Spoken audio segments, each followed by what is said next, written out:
Hey everyone! Today I have some heartbreaking news to share with you. We need to talk about the tragic school shooting that took place earlier in Madison, Wisconsin. Just before 11 a.m. at Abundant Life Christian School, a K-12 private school with around 420 students, chaos erupted. 2 individuals lost their lives, a teacher and a student. 6 others were injured, and 2 of those injuries are life-threatening. The shooter, identified as 15-year-old Natalie Rupnow, also known as Samantha, tragically turned the gun on herself after the attack and succumbed to a self-inflicted gunshot wound. It's a devastating situation all around. The timeline is chilling.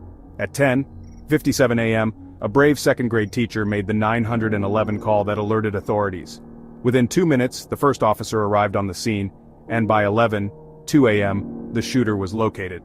Authorities are digging into the motive behind this horrific act. They're examining Natalie's online activity and have found a potential manifesto or letter that might offer some clues.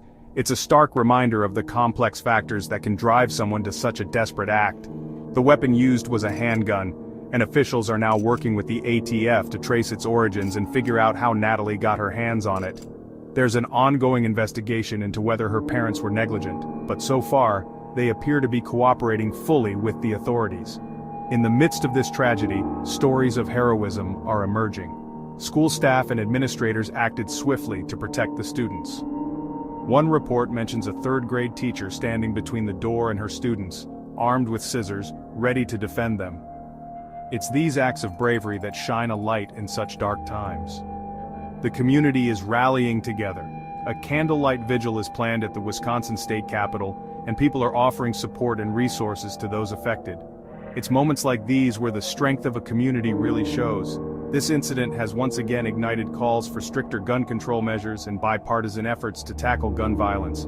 It's a conversation that's becoming all too familiar, yet progress seems painfully slow. Adding to the chaos of the day, several schools in the Madison Metropolitan School District were targeted by false threats, a phenomenon known as swatting. It's a cruel and dangerous trend that only adds to the anxiety and fear already present. Sadly, this marks the 83rd school shooting in the U.S. this year, surpassing the record set in 2023. It's a grim statistic, and it's worth noting that female shooters in such incidents are quite rare.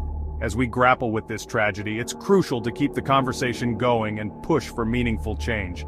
My thoughts are with the victims, their families, and everyone affected by this senseless act of violence. Stay informed, stay safe, and let's work together to make sure tragedies like this become a thing of the past. Thanks for watching, and I'll see you next time.